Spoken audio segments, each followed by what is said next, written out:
Who wouldn't want to wake up with a sunrise like this every morning, with your own 15 hectares to tend to, in the middle of countryside, rich Portuguese countryside? Ah, man, let's go and find out if you actually can do this.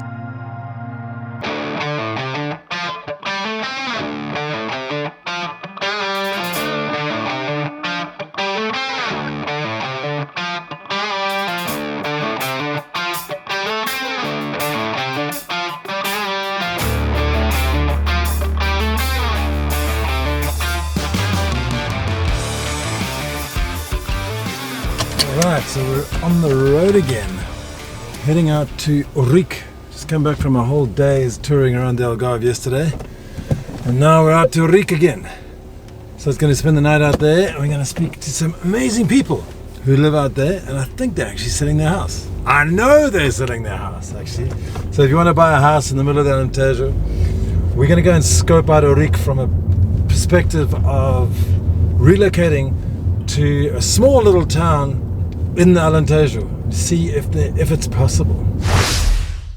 Alentejo is big in Portuguese terms. It covers 30% of the entire country, which is equivalent to about 27,000 square kilometers.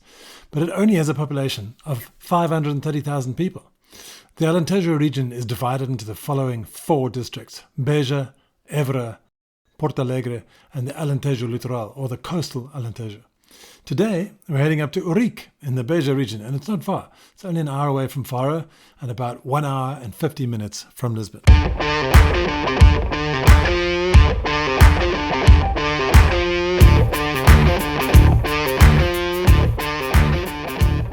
Ourique has 5,300 people living in the town, and as I said earlier, it's about 1 hour's drive from Faro along the Lisbon-Faro highway, or the A2, and 1 hour 50 from Lisbon. It's also 15 minutes by taxi to the main train line. You got to get off at Funcheira, so you can get down to Ourique 4 times a day by train. Beja is 45 minutes drive away, and the beach at Vila Nova de Mil Fontes is an hour away to the west. Now, historically, the town was considered the site of the Battle of Ourique, which occurred in 1139, and it was a pivotal battle in the campaign to drive out the Moors and to essentially create Portugal as it is today. Our first king of Portugal, King Afonso Henriques, was visited by an old man the night before the battle, who told him of a dream where the king defeated the 5 Muslim kings ranged against him. After a terrible battle, King Afonso was victorious. However, the battleground was actually not in Ourique, but in the countryside on the way to Castro Verde. Now, there's a quick overview of some of the main points of Ourique. As you enter from the east, you'll pass through a small industrial zone where you can repair and rent farming equipment. Now, note that this is a big farming area with a large focus on black pig. It's delicious. As expected, there's a hunting store in town where you can buy all things to do with hunting and fishing. Now, the first thing to do in town is when you arrive, you head up to the viewpoint, which looks out from Ourique Castle. Now, the Câmara or town castle is a little bit down the street, and it's at the top of the Avenida 25 de Abril, or the 25th of April Avenue, and that leads beautifully down to the center of the town. Now, quite a few restaurants and a parking area make this an informal meeting spot. Now, if you head out of the town towards the west, you'll pass by an Aldi supermarket on your right, and then Pingo Doce is set up a little further away with a nice shopping centre and a fun little coffee shop in there. There's some great quality schools a little bit in towards the town, and excellent sporting facilities in the town as well. It's actually quite amazing to see the level of infrastructure in this town, because there's a really young mayor and he's driving lots of great advancements. There are about 400 official expats living here, according to CEF, who is the main immigration agency for Portugal. Mainly British, there's about half of them are British, Germans and some Brazilians. And I was really surprised at the amount of foreigners here. I was expecting 100% Portuguese inhabitants and was amazed by the variety of people living here.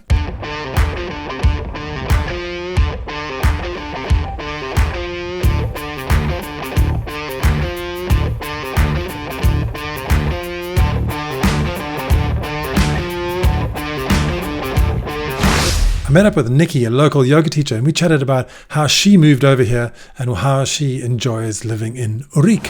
So yeah, I've just arrived in Ourique and met up with Nikki, who's been here for 10 years, and I couldn't believe it. I was like really blown away, because I thought that, in the middle of the Alentejo, there's like a little village. It's like 5,000 people here. Yeah, 5,000.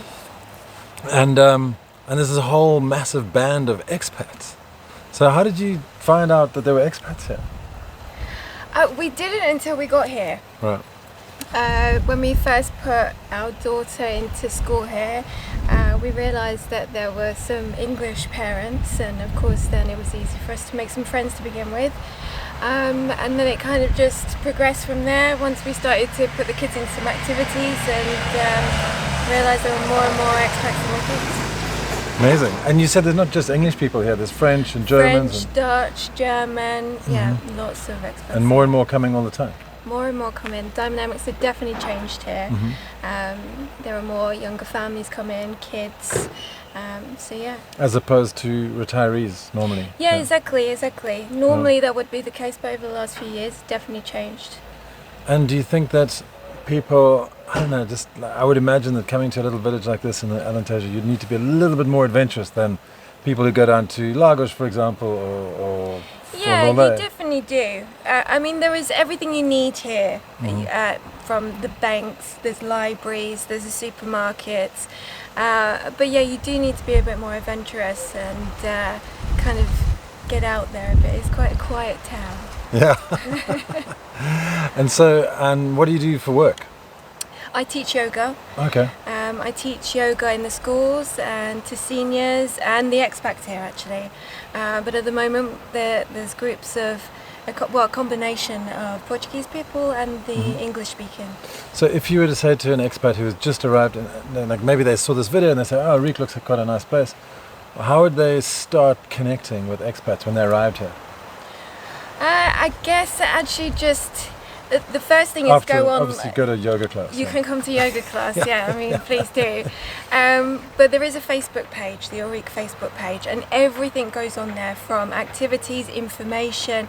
You can go to the library, and there's a lady there who speaks English. She is amazing. She helps out so many foreign people here, just to kind of guide them in the right direction with what they need to do when they come here. We absolutely love Ourique. Awesome. Yeah, you've been here for 10 years. I mean, Yes. I suppose if you didn't like it, you would have left. Yeah? Exactly. Awesome. Well, Nikki, thanks so much. It's been really nice meeting you. You're welcome. You too. Thank you.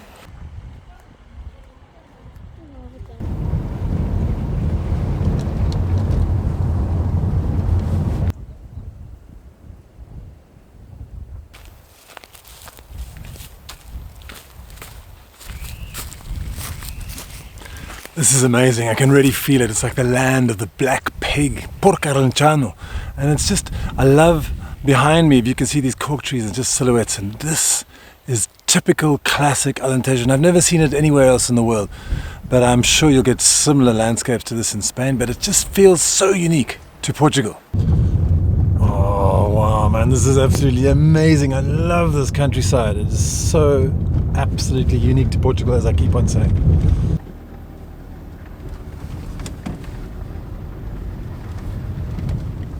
You remember in the beginning I mentioned I had some friends selling their house? Well, this fantastic farmhouse is up for grabs, and it comes with 15 hectares of rolling farmland right on the lake.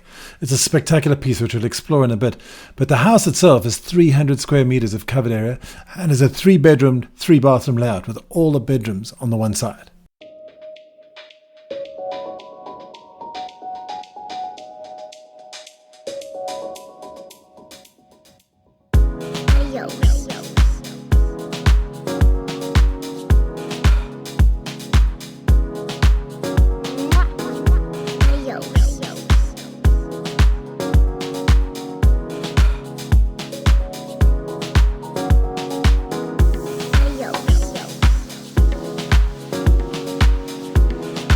As I mentioned, this house is for sale. 3 bedrooms, 3 bathrooms, 300 square meters, plus 15 hectares of land, all for 1.4 million euros. Get in touch with me if you want to speak to the owners. algarveaddicts.com/contact, and I'll put you in touch. Maybe I'll even take you up there.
just heading out on a quick walk.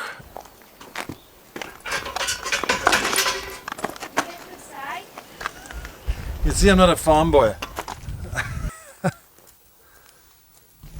Wow, this is beautiful. It's about another 40 minutes to sunset.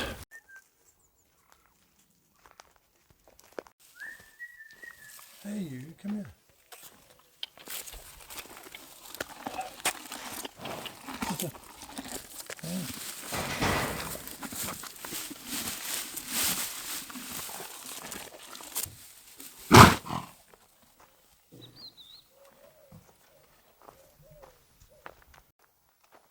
Hey, you guys. Hello. You okay? Hey. I strolled around till it was dark, and then I went inside and had a fantastic dinner with my hosts, and they were such amazing people. We had such a wonderful evening, and it was just so beautiful being out there in the Alentejo. And I woke up early morning, grabbed a coffee, and then set out for a paddle on the lake.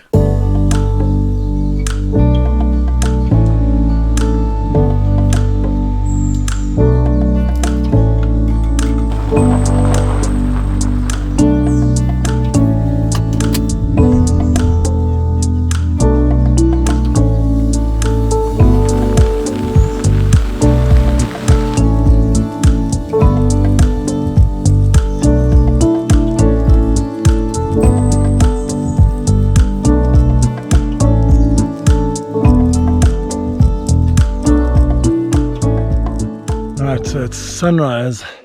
Sun was supposed to have risen 12 minutes ago, but it's still not up yet because of this hill. And I'm waiting for my camera so I can do some drone stuff, because it's actually pretty good light right now. But I also want to go for a paddle, so what do? See what, this land is absolutely stunning. 15 hectares right on the lake. What else do you need, man? It's like a beautiful house, 3 bedrooms, 3 bathrooms. I tell you what, and you know, the amazing thing is that everyone's saying how many expats there are and what a great expat community there is in Ourique. Who would have thunk it? I was quite surprised, actually. And the amount of development that's going on here, like for services, hospitals, schools, education, and shops and everything. Like they got an Aldi and they got Pingados. It's all you need. And then you get this peace and quiet farmland. It's definitely not city life, but it's beautiful. I personally love it. The question is, do you? All right, that's a pretty average sunrise. Let's get up there.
That's what you call muddy, man.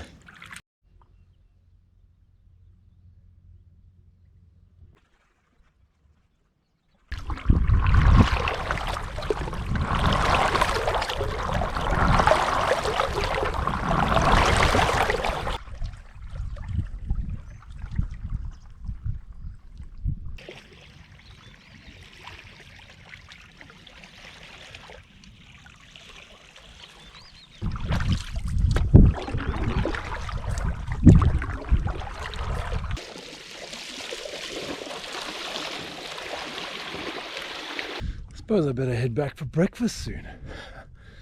It's about 8:30 in the morning. It's a nice little paddle around here.